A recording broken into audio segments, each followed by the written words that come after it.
இது தொடர்பான முழு தகவல்களை கல்வியாளர் சோமசுந்தரம் இணைப்பில் இருக்கிறார். அவர் தரும் விவரங்களை கேட்கலாம். சார் வணக்கம் சார். போன ஆண்டை கம்பேர் பண்ணும்போது இந்த ஆண்டு பார்த்தீங்கன்னா தேர்ச்சி விகிதமானது அதிகமாக இருக்கு. அதுலேயும் குறிப்பாக சிவகங்கை மாவட்டம் 10வது அதாவது 10th ரிசல்ட்ல முதலிடத்துல இருக்காங்க. இதை நீங்க எப்படி சார் பார்க்குறீங்க? இல்ல கண்டிப்பா மேடம், இது வரவேற்கத்தக்கது. அதாவது 2022ல பாஸ் பர்சன்டேஜ் பாத்தீங்கன்னா 90.07. ஜூன் 20ஆம் தேதி தான் அந்த ரிசல்ட்டை அனௌன்ஸ் பண்ணாங்க. 2023ல 91.39 ரிசல்ட் மே 19 ரிலீஸ் பண்ணாங்க. கடந்த ஆண்டு மே 10ஆம் தேதி ரிசல்ட் வெளியிடப்பட்டது. Pass percentage 91.55. ஆனா இந்த ஆண்டு மே 16ஆம் தேதி நல்ல ரிசல்ட் வந்திருக்கு மேடம். கடந்த ஆண்டுகளை விட இந்த ஆண்டு நல்ல ரிசல்ட் வந்திருக்கு. தமிழ்நாடு மாநில பாடத்திட்டத்தில் படிச்ச நிறைய மாணவர்கள் கண்டிப்பா அவங்க எல்லாமே உயர்கல்வி நோக்கி போவாங்க. ஏற்கனவே தமிழக அரசு பல திட்டங்களை சிறப்பா கொண்டு வந்துட்டு இருக்காங்க. இதனால இன்னும் உயர்கல்வி படிப்பது மாணவர்களுக்கு ரொம்ப எளிதா இருக்கும் மேடம். ஒரு நல்ல ரிசல்ட். இது சிவகங்கை மாவட்டம் முதல் ரேங்க்ல வந்திருக்காங்க. கண்டிப்பா அது வரவேற்கத்தக்கது. வழக்கம் போல மாணவர்களை விட அதிக அளவுல தேர்ச்சி பெற்றிருக்காங்க. அவர்களுக்கு எனது வாழ்த்துக்கள் முதல்ல. அதே நேரத்தில் தேர்வுல நான் தோல்வின்னு சொல்ல மாட்டேன். வெற்றியை நழுவ விட்ட மாணவர்களுக்கு மீண்டும் ஒரு வாய்ப்பு இருக்கு. அவர்கள் அதை பயன்படுத்தி மீண்டும் கண்டிப்பா அவங்களால சாதிக்க முடியும்.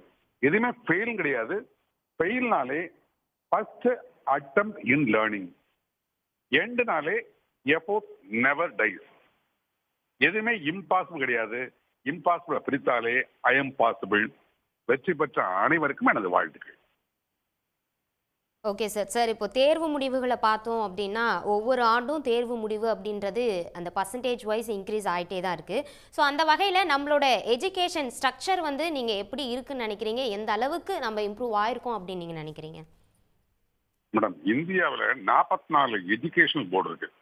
சிபிஎஸ்சி இருக்கு, ஸ்டேட் போர்டு இருக்கு, ஆந்திரா போர்டு இருக்கு, ஒரிசா போர்டு இருக்கு.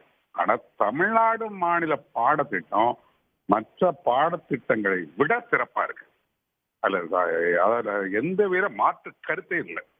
நீங்க 11th 12th கூட தமிழ்நாடு மாநில பாடத்திட்டம் ஜேஇக்கு நீட்டை விட சிறப்பாக அமைஞ்சிருக்கு. தமிழ்நாடு மாநில பாடத்திட்டம் இந்த மாநில பாடத்துல படித்த நிறைய மாணவர்கள் ஜேஇலையும் நீட்லையும் அதிக அளவு உள்ள போயிட்டு இருக்காங்க. நீங்க ஆந்திரா போர்டை விட ஆந்திரா போர்டை படிக்கிற மாணவர்கள் கூட ஜேஇக்காக தமிழ்நாடு மாநில பாடத்திட்டத்துடைய புத்தகத்தை எடுத்து படிச்சிருக்காங்க. நம்ம பாடத்திட்டத்தை பொறுத்தவரை இங்க கல்வி மனப்பாடமாக இல்லை, இது மனம் தேடும் பாடமாக இருக்கு. Okay super sir. இப்போ நம்ம பார்த்தோம் அப்படின்னா ஒவ்வொரு ஆண்டுமே தேர்ச்சி விகிதம் அதிகமாக தான் இருக்குது. அதே மாதிரி இந்த ஆண்டும் பார்த்தீங்கன்னா மாணவர்களை விட மாணவிகள் தான் தேர்ச்சி விகிதம் அதிகமாக இருக்குது. இப்போ எஜுகேஷன் ஸ்ட்ரக்சரை பற்றியும் நீங்கள் சொன்னீங்க. இன்னும் அதிகப்படியாக டெவலப் பண்ணுறதுக்கு என்ன மாதிரியான எஜுகேஷன் ஸ்ட்ரக்சரில் என்னெல்லாம் ஆட் பண்ணலாம் அப்படின்னு நீங்கள் நினைக்கிறீங்க? ஏற்கனவே பள்ளி கல்வித்துறைக்கு அதிக அளவுல மற்ற மாநிலங்களை விட தமிழக அரசு தான் அதிக அளவுல நிதி ஒதுக்கியிருக்காங்க. இன்னும் அதிக அளவுல நிதி ஒதுக்கினா மேலும் நம்ம சிறப்பா அச்சீவ் பண்ண முடியும். இப்படி இருக்கிற இன்ஃப்ராஸ்ட்ரக்சரை பொறுத்தவரை கல்வியும் மருத்துவம் மற்ற மாநிலங்களை விட தமிழ்நாடு தான் நம்பர் 1.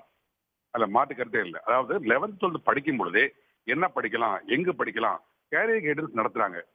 மாணவர்களுக்கு தெளிவா தெரியுது. 12th முடித்த மாணவர்கள் கலை அறிவியல் போகலாமா, இன்ஜினியரிங் போலாமா, இவன் அவங்க என்ன பண்றாங்க, 10th முடிச்ச உடனேயே அரசு பள்ளிகள்ல அரசு உதவி பெறும் பள்ளிகள்ல சிறப்பா நடத்துறாங்க.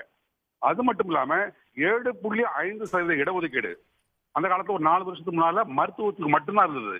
இன்றைக்கு மருத்துவம் மட்டும் இல்லாமல் பொறியியலும் கொண்டு வந்திருக்காங்க, வேளாண்மையும் கொண்டு வந்திருக்காங்க. இதனால அரசு பள்ளியில படிக்கக்கூடிய மாணவர்களுக்கு அதிக அளவுல வாய்ப்பு இருக்கு. இப்ப நம்ம மாநிலத்தை பின்பற்றி பல மாநிலங்களும் தமிழ்நாட்டுடைய ஸ்டைல அவங்களும் ஃபாலோ பண்றாங்க. கல்வியில இங்க மிகப்பெரிய ஒரு புரட்சி பண்ணிருக்குன்னு சொன்னா அது மிகையாது. பள்ளி கல்வினாலும் சரி, உயர்கல்வினாலும் சரி, தமிழ்நாடு தான் அதுல நம்பர் 1. ஏன்னா இந்தியாவிலேயே உயர்கல்வியில் படிப்பவர் எண்ணிக்கை தமிழ்நாட்டில் தான் அதிகம். கிட்டத்தட்ட 54.5%. ஆல் இண்டியா ரேஷியோ பாத்தீங்கன்னா ஆல் இண்டியா ரேஷியோல வெறும் 27% தான். என்றைக்கே 54% ரீச் பண்ணிட்டோம். இந்த நிறைய திட்டங்கள் மூலமாக கண்டிப்பாக உயர்கல்வியில நம்ம 100% இலக்கை நோக்கி தான் நம்ம பயணிச்சுட்டு இருக்கோம் மேடம். கண்டிப்பா சார். கல்வியில பொறுத்த வரைக்கும் மிகப்பெரிய புரட்சியாவே நம்ம இத பார்க்கலாம். அதுலயும் குறிப்பா சார், இப்ப அரசு பள்ளி மாணவர்கள் பார்த்தோம் அப்டின்னா, ஒவ்வொரு வருடமும் அந்த பெர்சன்டேஜ் வந்து இன்கிரீஸ் ஆயிட்டே தான் இருக்கு. ஸோ அரசு பள்ளி மாணவர்களுக்கான அந்த ஃபியூச்சர் ஸ்கோப் பத்தி நீங்க என்ன சார் நினைக்கிறீங்க? அதான் மேடம், நானும் ஒரு முன்னாள் அரசு பள்ளியினுடைய மாணவன். என்னுடைய தந்தையாரும் முன்னாள் அரசு பள்ளியுடைய தலைமை ஆசிரியர் இருந்தவர். அது எனக்கெல்லாம் நான் நினைச்சு பார்ப்பேன், மீண்டும் நமக்கு ஒரு அரசு பள்ளியில படிக்க வாய்ப்பு கிடைக்காதா அப்படின்னு. இப்போ நம்ம அட்லீஸ்ட் என்னோட பேர குழந்தைகளாவது கவர்மெண்ட் ஸ்கூல்ல கொண்டு வரணும் இன்னொரு ஆர்வம் உண்டு. ஏன்னா எல்லா ஃபெசிலிட்டியும் கொடுக்குறாங்க. நீங்க ஆந்திரா கம்பேர் பண்ணும்போது, கேரளா கம்பேர் பண்ணும்போது, உத்தரப்பிரதேச கம்பேர் பண்ணும்பொழுது, தமிழ்நாட்டில் எல்லா ஃபெசிலிட்டியுமே இருக்கு, சிறப்பா இருக்கு. பாட நீங்க போர்டுன்னு எடுத்தீங்கன்னா கூட தமிழ்நாடு புக்ஸ் சிறப்பா இருக்கு. நான் சொல்றது வந்து அது மேக்ஸ்னாலும் சரி, சோசியல் சயின்ஸ்னாலும் சரி, எல்லா பாடமும் மற்ற போர்டை விட இது சிறப்பா இருக்கு. இது நம்பர் 1. இன்ஃப்ராஸ்ட்ரக்சரும் மிகவும் சிறப்பு. நமக்குன்னு ஒரு தனி ஒதுக்கீடு கொடுத்துருக்காங்க. குறிப்பா தமிழ் மீடியத்துல படிச்சவங்களுக்கு அவர்களுக்கு உயர்கல்வியில போவதற்கு ஒரு ஒதுக்கீடு உண்டு. பல திட்டங்கள் இருக்கு.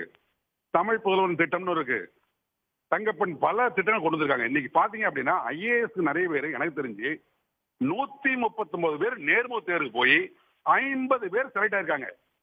அது நம்ம தமிழக அரசு கொண்டு வந்த பல திட்டங்களின் மூலமாக, இந்த புதுவை பெண்ணாலும் சரி, தமிழ் புதல்வன் திட்டம்னாலும் சரி, எத்தனையோ திட்டங்கள் இருக்கு. அது மூலமாக பல இடங்கள்ல அவங்க ரீச் ஆயிருக்காங்க. IAS, IPS, IFS. நாங்க படிக்கும் பொழுதுதான் ஐஏஎஸ்னா எப்படி போகணும்னு எங்களுக்கு தெரியாது. நாங்க யூபிஎஸ்னா அப்ரிவேஷனே தெரியாத காலம் உண்டு.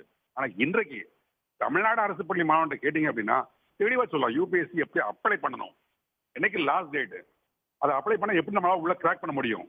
நீங்க மாணவர்கள்லாம் ஒரு நல்ல நம்பிக்கையா இருக்கிறாங்க. அது குறிப்பா அரசு பள்ளி மாணவர்கள், அரசு உதவி பெறும் பள்ளி மாணவர்கள், தமிழ் வழியில படிக்கக்கூடிய மாணவர்கள் கண்டிப்பாக இந்த அரசை நம்பிதான் மாணவர் செல்வங்கள் அதிக அளவில் இருக்கிறாங்க. கண்டிப்பா நம்ம உயர்கல்வியை நோக்கி 100% உறுதியா போகும். ஏற்கனவே ஆல் இந்தியா கிராஸ் ரேஷியோட தமிழ்நாடு நம்பர் 1ல இருக்குது. உலகத்திலே பாத்தீங்கன்னா உயர்கல்வியில படிக்கிற எண்ணிக்கை 30% தான். நம்ம ஏற்கனவே 54% தாண்டிட்டோம். நம்ம விரைவில் 100% ஆக போறோம் அப்படின்னா அதற்கு காரணம் நம்ம தமிழக அரசு பள்ளி கல்வித்துறை, குறிப்பா நம்ம தமிழக முதல்வர் மு.க.ஸ்டாலின் அவர்கள் கொண்டு வந்த பல திட்டங்கள் மூலமாக நம்ம பள்ளி கல்வி மட்டும் சரி, உயர்கல்வியும் சரி, கண்டிப்பா நம்ம சாதிக்க போறோம் மேடம். கண்டிப்பா, கண்டிப்பா சார். ரொம்ப நன்றி சார், இணைப்பில் இணைந்து உங்களுடைய பார்வைகளை பதிவு பண்ணமைக்கு. உடனுக்குடன் செய்திகளை தெரிந்து கொள்ள சன் நியூஸ் பெல் ஐகானை கிளிக் பண்ணுங்க.